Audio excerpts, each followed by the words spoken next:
Hello，大家好。今次我哋呢條片最主要係講下我哋之前一直都話想講嘅嘢，咁亦都對我哋成個金融體系係非常之重要㗎，就係我哋嘅中性利率 R star 啦。咁我哋仲會講多一樣嘢㗎，就係我哋嘅 R double star 嚟㗎。咁呢兩樣嘢咧就非常之相似，但係亦都係非常之唔同㗎啦。咁我哋咧就會研究下點解對經濟嚟講係咁重要，同埋對我哋有啲咩影響啦，同埋我哋點解要知道啦。咁喺我哋講 R double star 之前，咁我哋首先講下乜嘢係 R 先啦。R 咧就即係代表我哋中性利率，咁有機會咧亦都係譯成呢一個自然利率嘅啦。即係代表咧，其實我哋而家咧係經濟處於一個完美嘅階段嗰度嘅實際利率啦。咁所謂完美咧，就即係代表經濟咧達到呢一個全面嘅產能，但係通脹亦都係穩定㗎。咩叫通脹穩定嘅咧？咁我哋嘅穩定嘅意思咧，即係代表我哋係大約2% 嘅水平啦。咁換句話講啦，R star 咧就即係代表我哋喺完美經濟底下咧，我哋嘅儲蓄同埋投資嘅利率。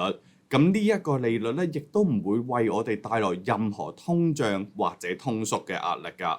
咁你咧就有機會會問啦，咁我哋究竟點樣去計算呢個 R 嘅咧？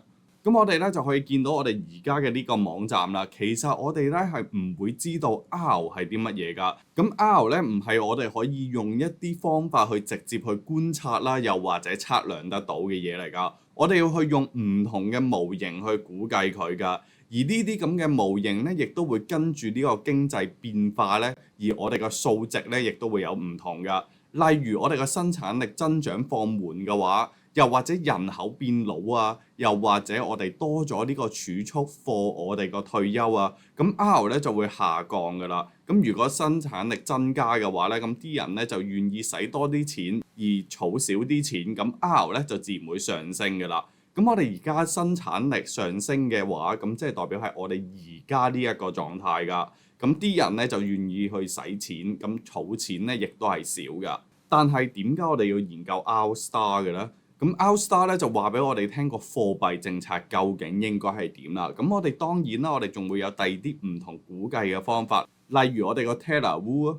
而呢個貨幣政策咧，我哋而家係最主要係講緊中央銀行嘅利率，即係換句話講，我哋嘅聯儲局嘅利率啦，又或者如果你有興趣喺歐洲嗰邊嘅話咧，咁即係代表我哋 ECB 嘅利率，而英國嗰邊咧就係英倫銀行嘅利率啦。咁呢個中央銀行咧就會用利率啦去影響到我哋而家嘅經濟活動同埋通脹水平㗎，好似我哋而家咁啦。咁而家聯儲局咧就諗住去加息啦，去控制呢個通脹。咁相反啦，如果佢減息嘅話咧，就想刺激呢個通脹，因為我哋有個經濟放緩出現啦。但問題係，如果你想控制呢個通脹或者控制呢個通縮嘅話，咁我哋要加到幾多息嘅咧？咁呢一個時間咧就係 R 出現嘅時候啦。咁中央銀行咧就會將個利率咧設定為 R，咁個貨幣政策咧就係中性啦。咁佢亦都唔需要去刺激啦，又或者唔需要去緊縮呢個經濟㗎。咁如果中央銀行嘅利率咧係低於我哋個 R star 嘅話咧，咁即係代表我哋個貨幣政策咧係擴充性㗎，即係換句話講，我哋 QE 啦，去刺激經濟啦。如果我哋而家個利率咧係高於 R star 嘅話咧，咁即係代表我哋係緊縮㗎，好似我哋而家咁，亦都可以見到我哋而家嘅呢一個位㗎。我哋嘅 R star 咧就係藍色線，但係我哋好明顯可以睇到，你就算係1.5% 都好啦，咁我哋而家咧依然都係高過我哋1.5% 㗎。不過呢啲咁悶嘅理論咧，咁我唔知仲有幾多個人咧喺呢條片度睇緊啦。如果你喺度睇緊又有任何問題嘅話，歡迎你可以喺樓下度留言啦。但係就咁你睇緊嘅話咧，咁亦都希望你喺樓下度留言話翻俾我聽啦。不過 anyway，咁我哋而家去講翻我哋嘅 R double star 啦。咁 R double star 咧就係我哋一個新嘅概念嚟㗎。咁我哋而家亦都可以睇到呢一個位啦。咁係由最近一篇嘅紐約聯儲局嘅文章嗰度提出嚟㗎啦。咁我喺下面咧亦都有條 link 喺度㗎。咁你有興趣嘅話，可以自己去睇下㗎。呢一篇文章咧就指出一個新嘅量度 R star 嘅方法。咁佢仲考慮到金融穩定性呢一方面添。咁金融穩定性係啲乜嘢嚟嘅咧？就好似我哋嘅信貸增長啊、槓桿啊，同埋我哋資產價格啦。咁呢啲指標咧就可以話俾我哋聽，究竟我哋而家個經濟係有幾健康，我哋成個金融體系係有幾健康啦。例如我哋個信貸增長非常非常之快嘅話，就即係代表啲人借錢借得太多，有機會會還唔到錢。咁如果我哋個槓桿係比較高，你會見到我 Discord 嗰度經常都 post 呢一啲嘢㗎，就即係代表我哋而家咧啲人要嚟借得太多錢啦，佢哋借錢去投資，所以我哋先至會有槓桿出現。咁佢哋可能會承受唔到一部分嘅損失㗎。如果我哋個資產價格太高嘅話咧，咁即係代表啲人去買股票啦，又或者佢哋而家如果去買樓嘅話咧，咁佢哋咧就會俾得更加多錢。咁呢一啲嘢咧，亦都係我哋用 R 去衡量出嚟㗎。但係呢一啲嘢點樣去影響到 R-star 嘅咧？因為佢哋咧就可以影響到貨幣政策啦。仲記唔記得我哋講過，我哋如果係去降低呢個利率咧，就可以刺激到呢個投資啊。咁一般嚟講咧就係啱㗎，但係佢哋亦都會有副作用喎。如果我哋個利率太低嘅話，咁啲人咧就會去借好多好多好多嘅錢，跟住佢哋而家去投資啊，去做一個槓桿啊。咁而家資產泡沫咧就係咁樣形成啦。即係換句話講，喺我哋2022年之前啊。咁呢一樣嘢咧就會令到我哋成個金融體系失去咗呢個平衡，最終咧亦都會影響到我哋個經濟增長。即係換句話講，我哋嘅2022年之後啦。但我哋而家再重複多一次啦。咁 R 咧就係我哋個經濟喺最完美嘅情況之下咧，係有一個好好嘅增長啦，同埋唔會引發通脹或者通縮。而呢個 R-star 咧，就即係代表我哋而家其實如果聯儲局加息加到去一個幅度嘅話，咁佢就有機會會超過 R-star，從而會令到個經濟有少少問題。咁個經濟有問題嘅話，咁佢就會去減息㗎啦。所以我哋個 R-star 咧，就即係代表我哋係一樣嘢逼使到聯儲局去減息嘅。但係為咗我哋去研究一下 R-star 同埋我哋金融穩定性嘅關係咧，咁我哋有一個好簡單嘅例子。咁我哋而家假設我哋而家 FeeMoney 銀行咧就會有100蚊嘅資產，而呢100蚊嘅資產咧係來自呢個50蚊嘅存款準備金啦，同埋我哋50蚊嘅長期國債㗎。咁我哋咧亦都會有90蚊嘅負債㗎喎。咁由呢一個80蚊嘅存款啦，同埋我哋10蚊嘅 equity 去組成㗎。咁我哋嘅槓桿比例咧就係10啦，咁因為我哋100除翻10啊嘛，而安全資產比例咧就係0.5，即係我哋50除翻100啦。咁假設而家聯儲局去加息啦，咁啊假設 FeeMoney 銀行咧就喺美國啦，同時亦都減少咗喺系統入面嘅存款準備金啦。咁加息咧就會令到我哋長期國債嘅資產下跌噶嘛，因為我哋嘅息率同埋我哋債券嘅價格係成反比噶嘛。咁同時我哋亦都減咗呢一個存款準備金嘅話，咁我哋嘅國債嘅價值咧就會跌咗10%啦。假設咁去到我哋45蚊啦，而存款準備金跌咗我哋20%去到我哋嘅40蚊啦。咁我哋嘅資產嘅價格咧就會剩翻我哋嘅85蚊。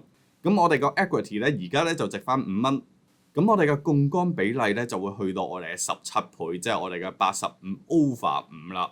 咁我哋嘅安全資產比例當然會下跌咗啦，即係我哋嘅40 over 我哋個85，即係我哋而家嘅呢個，即係我哋而家仲有呢一個0.47啦，我哋個安全資產比例。但我哋講咗好多嘅數字啦，咁我哋換句話講，我哋之前嘅安全資產比例係0.5啊嘛，而家變咗我哋嘅0.47啊嘛，所以我哋而家咧就會見到啦。如果去加息嘅話咧，咁其實我哋個槓桿啦同埋安全資產比例咧都會變差㗎，因為槓桿變多咗啊嘛，咁就會令到我哋銀行業變到更加脆弱啦。咁如果 FeeMoney 銀行嗰啲人咧就走去提款啦，咁我哋會唔會俾到錢人哋嘅咧？咁亦都未必俾到㗎。而家 Silicon Bank 亦都係面對呢一個情況，所以佢就執咗啦。因為我唯一可以做嘅就係我用一個蝕咗本嘅價格去賣一個我哋基本上唔會蝕錢嘅國債啦，因為我如果唔賣國債嘅話，我根本冇錢去俾人提款啊嘛。但問題係，如果我賣嘅話，我就唔會再係一個帳面上面嘅損失，我係一個實際嘅損失啦。咁如果我有一個實際嘅損失嘅話，咁我哋如果賣咗國債，咁我哋就會令到我哋成個嘅資產變少，安全資本亦都變得更少啦。咁從而咧就會令到我哋有一個惡性嘅循環，咁導致呢個經濟嘅危機就會出現啦。咁亦都係我哋之前銀行危機一個好簡單嘅總結嚟㗎。但我頭先所講嘅嘢，頭先講嘅數字咧就係 oversimplify 㗎。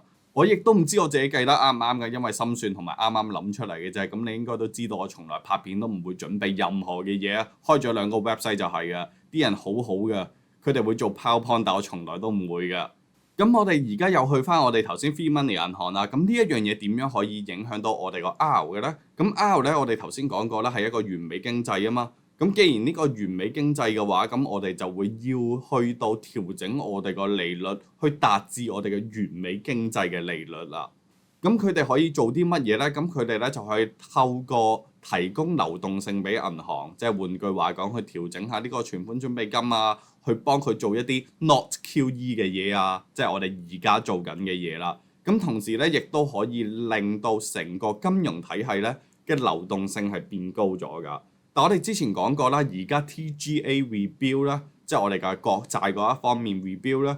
咁其實會令到我哋嘅流動性少咗噶，所以我哋而家亦都會有機會引發另外一個危機出現㗎啦。再講多次啦，我哋頭先個例子咧係一個非常非常之簡單嘅例子，去令到我哋明白究竟係啲乜嘢嚟嘅啫。咁如果你有任何問題嘅話，歡迎你可以喺樓下度留言啦。同埋我哋呢條片咧根本係冇任何嘅投資建議啊。所以如果你中意嘅話就 like，唔中意嘅話希望你可以喺樓下度留言話翻俾我聽有咩錯啦。但無論點樣講都好，記得 subscribe 同埋加入我哋 Discord channel 啦。拜拜啦〜